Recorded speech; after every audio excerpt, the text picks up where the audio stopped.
The caste system in India is the ethnographic instance of social classification based on castes.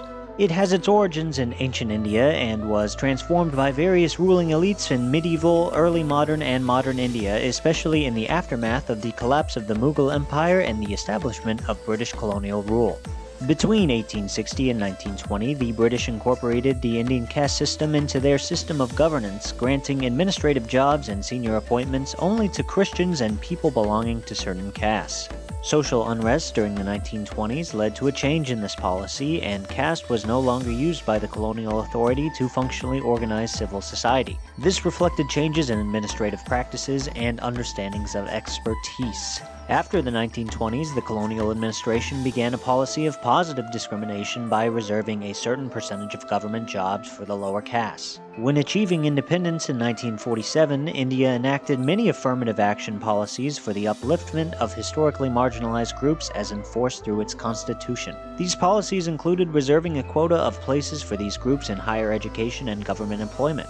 In 1948, negative discrimination on the basis of caste was banned by law and further enshrined in the Indian Constitution. This system, however, continues to be practiced in parts of India. There are around 3,000 castes and 25,000 subcastes in India, each related to a specific occupation. These social differences are very relevant and discussed there as opposed to America, where we like to pretend our caste system doesn't exist. The caste system consists of two different concepts, Varna and Jati, which may be regarded as different levels of analysis of this system. Varna, in the context of Hinduism, refers to a social class within a hierarchical traditional Hindu society. The ideology is epitomized in texts like Manusmriti, which describes and ranks four Varnas, and prescribes their occupants' requirements and duties, or dharma. It contains Brahmins, or scholars, priests, and teachers, Kshatriyas, or rulers, administrators, and warriors, Vaishyas, or agriculturalists, farmers, and merchants, and Shudras, artisans, laborers, or servants. I apologize, I probably did not pronounce that correctly.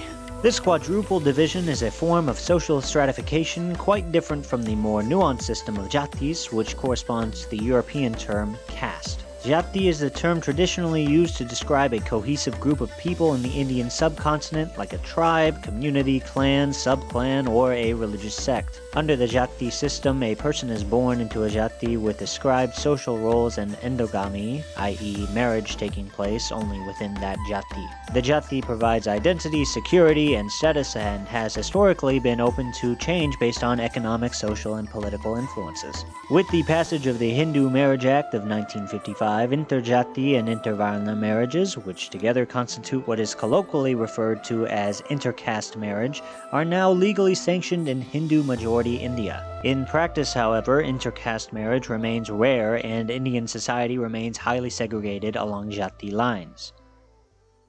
Now to the review.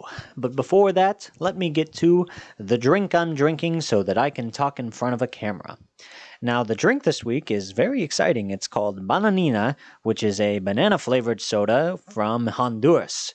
I've never had banana-flavored soda before, so I am very excited about this one because I didn't even think about that as a concept, and that bothers me. But it makes sense because they have a lot of bananas in Honduras, and so naturally they're going to have kick-ass soda here, or so I hope. I really have high hopes, so if I'm disappointed, that will make me very sad.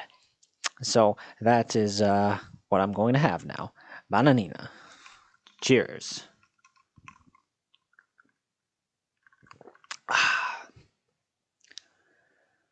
That's pretty good. I mean, it's like banana soda. That's about as interesting as it gets.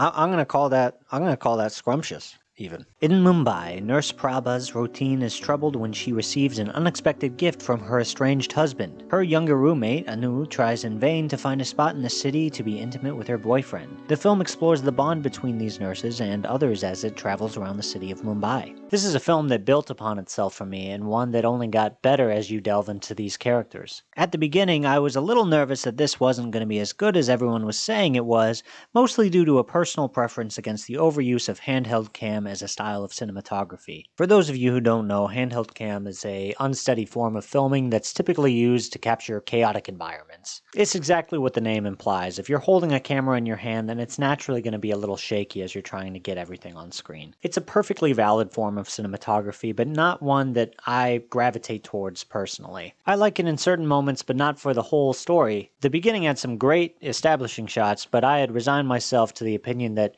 maybe this camera work wasn't going to be for me. Banana. I mean, it definitely has that fake banana flavor, but it works in a soda because I think it has like a shit ton of sugar. Now, the film went ahead and proved me wrong by the end of it with some incredible long shots, especially the stuff outside of Mumbai. Stylistically, the director Payal Kapadia was wonderful at making the distinction between these two areas, and it made me retroactively appreciate what was going on before. This film is poetic in many ways. I love the beauty in which they describe these three women while still showing the difficult situations that they're in. I love intergenerational trauma because I feel like they have a way of tackling the totality of life without feeling shallow. The characters in this film are different, but at the same time, they represent the unified experience of womanhood at different times in their lives. Or so I think.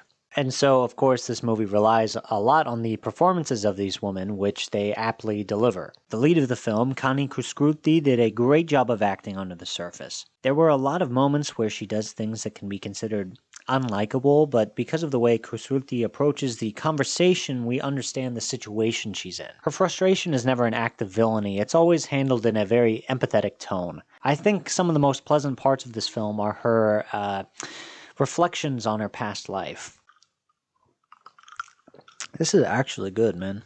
Diva Prabha is also terrific here. Her romance is a good descriptor of the difficult situation these women find themselves in, and her chemistry with her boyfriend makes this conflict so palpable. She has an innocence to her, a youthful energy that is so wonderfully utilized. Because of the two different places these women are in, the conflict feels real and natural. It's excellent writing because it never treats the characters like they're anything but intelligent, and yet it puts them in situations that are out of their control. From that foundation, it builds a sense of existentialism, and it starts to ask questions with real-world implications. It's a powerful film and one that ends on its strongest note. Chaya Kadam is also a serious presence in the movie, her role being one that ties the film in an optimistic bow and centers the other woman's conflict in a way that makes you think about the beauty of their experience. She was lovely and charming, yet strong and motherly. Her connection with Prabha, the main character in particular, was special. Her character was wonderful at contextualizing the film from a writing standpoint. It was Kadam's performance, though, that evolved her into something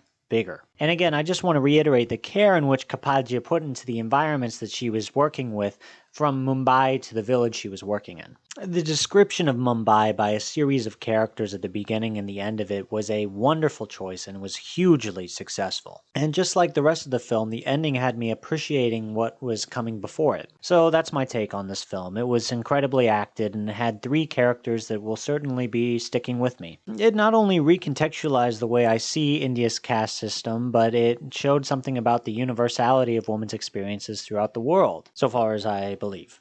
Again, I'm not a woman, I can't speak on it fully. Great film. Great film.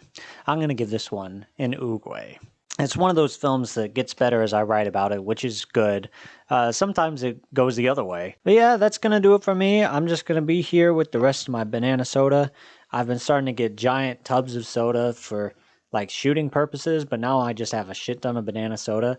I really like it, but I'm not much of a soda guy. So it's like, what do I do with all this soda? And that's a difficult question that I'm going to have to answer for myself. But as for you guys, I hope you find some cool waves that you could shred. You could shred some waves. If you ever shred a wave, please think about me. And if you ever have banana soda, please think about me as well. Bananina fucking rules. So find it at your local grocery store if it's at your local grocery store. So yeah, that's it.